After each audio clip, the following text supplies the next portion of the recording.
രാഹുൽ മാങ്കൂട്ടത്തിൽ എംഎൽഎക്കെതിരായ കേസിൽ ആരോപണം ഉന്നയിച്ച സ്ത്രീകളുടെ മൊഴി രേഖപ്പെടുത്താൻ ക്രൈംബ്രാഞ്ച് നീക്കം. ഇരകളാക്കപ്പെട്ടവർ പരാതി നൽകാതിരിക്കാനുള്ള നീക്കങ്ങൾ ഒരു വിഭാഗം രാഹുൽ അനുകൂലികൾ തുടരുന്ന സാഹചര്യത്തിലാണ് അന്വേഷണ സംഘത്തിന്റെ നീക്കം. ക്രൈംബ്രാഞ്ച് ഡിവൈഎസ്പി ബിനുകുമാറിന്റെ നേതൃത്വത്തിലുള്ള സംഘമാണ് കേസ് അന്വേഷിക്കുന്നത്. സമൂഹമാധ്യമങ്ങളിൽ പിന്തുടർന്ന് ശല്യപ്പെടുത്തി ഭീഷണിപ്പെടുത്തൽ തുടങ്ങിയ വകുപ്പുകളാണ് രാഹുൽ മാങ്കൂട്ടത്തിൽ എംഎൽഎക്കെതിരെ ചുമത്തിയിരിക്കുന്നത്. നിലവിൽ ലഭിച്ചിട്ടുള്ള 6 പരാതികളിലൂടെ ഇരകളാക്കപ്പെട്ടവരിലേക്ക് എത്തുക എന്നതാണ് അന്വേഷണ സംഘത്തിന്റെ ലക്ഷ്യം. രാഹുൽ ഗർഭചിത്രം നടത്താൻ നിർബന്ധിച്ച പെൺകുട്ടി ഉൾപ്പെടെയുള്ളവരുടെ മൊഴിയെടുക്കും. ഇരകളായ പല സ്ത്രീകളും മൊഴി നൽകാമെന്ന് അന്വേഷണ ഉദ്യോഗസ്ഥരോട് സമ്മതിച്ചതായാണ് വിവരം. ഇതോടെ രാഹുലിന് കുരുക്ക് മുറുകും. പ്രത്യേക അന്വേഷണ സംഘത്തെ രൂപീകരിച്ചുകൊണ്ട് എംഎൽഎക്കെതിരെ ശക്തമായ അന്വേഷണം നടത്താനാണ് ക്രൈംബ്രാഞ്ച് തയ്യാറെടുക്കുന്നത്. രാഹുൽ അനുകൂലികളുടെ ഭീഷണിയെ അതിജീവിച്ച് ഇരകളാക്കപ്പെട്ടവർക്ക് പരാതിയുണ്ടെങ്കിൽ പരാതി നൽകുന്നതിനുള്ള അവസരവും അന്വേഷണ സംഘം ഒരുക്കും. പരാതി നൽകാൻ തയ്യാറായില്ലെങ്കിൽ മൊഴി രേഖപ്പെടുത്തിയ ശേഷം രാഹുലിനെ ചോദ്യം ചെയ്യാൻ വിളിപ്പിക്കാനാണ് അന്വേഷണ സംഘത്തിന്റെ ആലോചന. കൈരളി ന്യൂസ്, തിരുവനന്തപുരം. രാഹുൽ മാങ്കൂട്ടത്തിൽ വിഷയത്തിലെ കൂടുതൽ വിവരങ്ങളുമായി ഷീജ തിരുവനന്തപുരത്ത് നിന്ന് ചേരുന്നുണ്ട്. ഷീജ, കഴിഞ്ഞ ദിവസങ്ങളിലടക്കം ഈ രാഹുൽ മാങ്കൂട്ടത്തിൻ്റെ രാജി ആവശ്യപ്പെടുന്നില്ല എന്ന് KPCC അധ്യക്ഷൻ സണ്ണി ജോസഫ് മാധ്യമങ്ങളെ കണ്ടപ്പോൾ പറഞ്ഞത് പാർട്ടിക്കോ പോലീസിനോ ഒരു പരാതിയും ലഭിച്ചിട്ടില്ല, അതുകൊണ്ട് രാജിവെക്കേണ്ട കാര്യമില്ല, അങ്ങനെ ഒരു കീഴ്വഴക്കമില്ല എന്നതായിരുന്നു. മുൻപുള്ള പല കാര്യങ്ങളും ഉദാഹരിച്ചുകൊണ്ടാണ് സണ്ണി ജോസഫ് ഇക്കാര്യം സ്ഥിരീകരിക്കുകയും ചെയ്തത്. പക്ഷേ ഇവിടെ സാഹചര്യം വ്യത്യസ്തമാവുകയാണ്. 6 പേർ പരാതി നൽകിയിട്ടുണ്ട് നിലവിൽ രാഹുൽ മാങ്കൂട്ടത്തിനെതിരെ. അതോടൊപ്പം തന്നെയാണ് നേരത്തെ ഷീജ തയ്യാറാക്കിയ റിപ്പോർട്ടിൽ പറഞ്ഞതുപോലെ ഇരകളാക്കപ്പെട്ട വനിതകൾ പോലീസിന് മൊഴി നൽകാൻ തയ്യാറാണ് എന്ന വിവരം കൂടി. നിലവിൽ വല്ലാത്ത ഒരു സാഹചര്യത്തിലേക്ക് MLA സ്ഥാനത്ത് തുടരാതിരിക്കാനുള്ള എല്ലാ സാഹചര്യങ്ങളും ഒത്തു വന്നിട്ടുണ്ട്. എങ്ങനെയാണ് ഇപ്പോൾ അന്വേഷണവുമായി ബന്ധപ്പെട്ട ഏറ്റവും പുതിയ വിവരങ്ങൾ പങ്കുവയ്ക്കാനാകുന്നത്? ഒപ്പം തന്നെ എന്തായിരിക്കാം ഇനി ഇതുമായി ബന്ധപ്പെട്ട് സംഭവിക്കാൻ സാധ്യതയുള്ളത്? സിജു, ഏതായാലും ക്രൈംബ്രാഞ്ച് ഡിവൈഎസ്പി ബിനുകുമാറിന്റെ നേതൃത്വത്തിലുള്ള സംഘം നിലവിൽ തീരുമാനിച്ചിരിക്കുന്നത് ഈ ഇരകളാക്കപ്പെട്ടവരുടെ മൊഴി എടുക്കുക എന്നുള്ളതാണ്. അതിലേക്ക് ഇപ്പോൾ നിലവിൽ 6 പരാതികൾ ലഭിച്ചിട്ടുണ്ട്. അതിൽ ഇരകളാക്കപ്പെട്ടവരുടെ പരാതികളൊന്നും തന്നെ ലഭിച്ചിട്ടില്ല.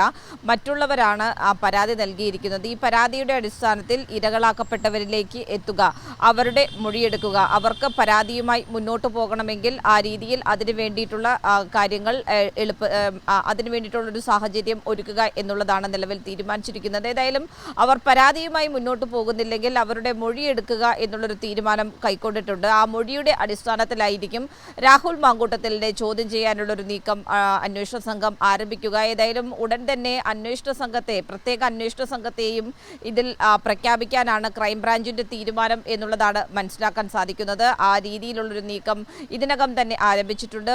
സംസ്ഥാന പോലീസ് മേധാവിയും ഇത് സംബന്ധിച്ചുള്ള നിർദ്ദേശം നൽകിയിട്ടുണ്ട്. അപ്പോൾ അടിയന്തരമായി തന്നെ ഒരു പ്രത്യേക അന്വേഷണ സംഘവും ഈ കേസുമായി ബന്ധപ്പെട്ടുകൊണ്ട്, ഈ കേസിന്റെ അന്വേഷണവുമായി ബന്ധപ്പെട്ടുകൊണ്ട് രൂപീകരിക്കുന്നതായിരിക്കും.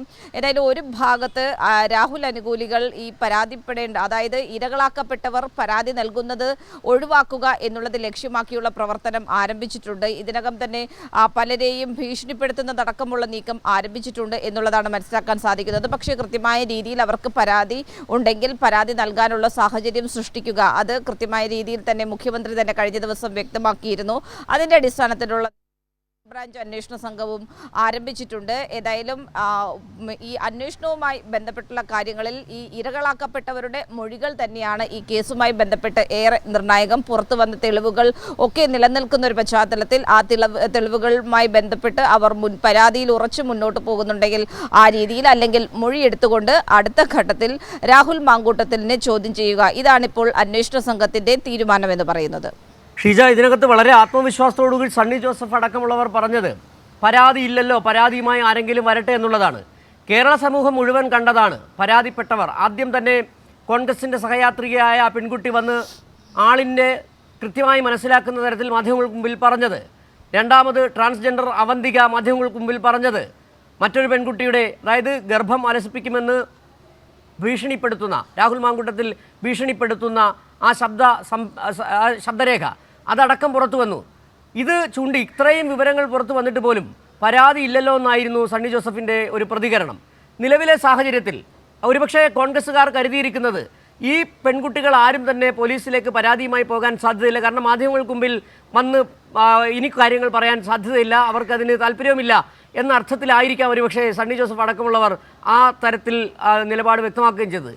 അതോടൊപ്പം തന്നെ എടുത്തു പറയേണ്ടതാണ്, ഇപ്പോൾ നിലവിൽ ഈ ഇരകളാക്കപ്പെട്ട പെൺകുട്ടികളെ ഭീഷണിപ്പെടുത്തുന്ന തരത്തിലേക്ക് സോഷ്യൽ മീഡിയയിലൂടെ അടക്കം തന്നെ അപകീർത്തിപ്പെടുത്തുന്ന തരത്തിലേക്ക് പല ഭീഷണികളും അവർക്ക് ലഭിക്കുന്നതായി കൂടി വിവരങ്ങൾ പുറത്തു വരുന്നുണ്ട്.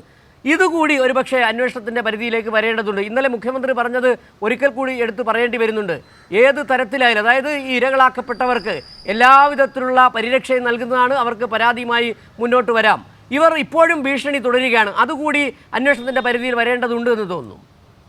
തീർച്ചയായും രാഹുലിനെതിരെ ചുമത്തിയിരിക്കുന്ന വകുപ്പുകൾ എന്ന് പറയുന്നത് ഒന്ന് ഈ പുറകെ നടന്ന് ശല്യം ചെയ്യൽ, അതോടൊപ്പം തന്നെ ഭീഷണിപ്പെടുത്തൽ അതിൽ തന്നെ ഉൾപ്പെടുത്തിയിട്ടുണ്ട്, ആ വകുപ്പും ചുമത്തിയിട്ടുണ്ട്. അതിന് പ്രധാന കാരണം നേരത്തെ സൂചിപ്പിച്ചതുപോലെ തന്നെ ഗർഭചിത്രത്തിന് വേണ്ടി നിർബന്ധിക്കുന്നു, ഭീഷണിപ്പെടുത്തുന്നു, ഇതൊക്കെ കണ്ടതാണ്. ആ ഭീഷണി ഇപ്പോഴും രാഹുലിനൊപ്പമുള്ള ഒരു വിഭാഗം കോൺഗ്രസ്സുകാർ തുടരുന്നു എന്നുള്ളതാണ് ഈ ഒരു വിഷയത്തിൽ എടുത്തു പറയേണ്ടത്. അതിൽ അവർ പ്രധാനമായും ലക്ഷ്യമിടുന്നത് ഒരു കാര്യം മാത്രമാണ്, ആരും തന്നെ ഇരകളാക്കപ്പെട്ടവരിൽ ആരും തന്നെ പോലീസിൽ പരാതിയുമായി പോകാൻ പാടില്ല. അതിനു വേണ്ടിയിട്ടുള്ള നീക്കങ്ങളാണ് ആരംഭിച്ചിട്ടുള്ളത്. പക്ഷെ അത് ഏത് വിധേനയും തടഞ്ഞുകൊണ്ട് ഈ ഭീഷണിപ്പെടുത്തൽ എന്നുള്ളൊരു കാര്യം അത് വിലപ്പോവില്ല എന്നുള്ളൊരു കാര്യം തന്നെയാണ് പോലീസും വ്യക്തമാക്കുന്നത്. പരാതി ഉണ്ടെങ്കിൽ അവർക്ക് പരാതി നൽകുന്നതിന് വേണ്ടിയിട്ടുള്ള സാഹചര്യം അത് പോലീസ് തന്നെ ഒരുക്കുന്നതായിരിക്കും എന്നുള്ള കാര്യം കൂടിയാണ് ക്രൈംബ്രാഞ്ച് വ്യക്തമാക്കുന്നത്. ഏതായാലും ഇതുമായി ബന്ധപ്പെട്ടുകൊണ്ട് ഒരു ഭാഗത്ത് അത്തരത്തിലുള്ള നീക്കം ശക്തമാണ് എന്നുള്ളതിൽ ഒരു തരത്തിലുള്ള തർക്കവുമില്ല. സിജു, ശരി, ഷീജയാണ് തിരുവനന്തപുരത്തു നിന്നുള്ള വിവരങ്ങൾ നൽകിയത്.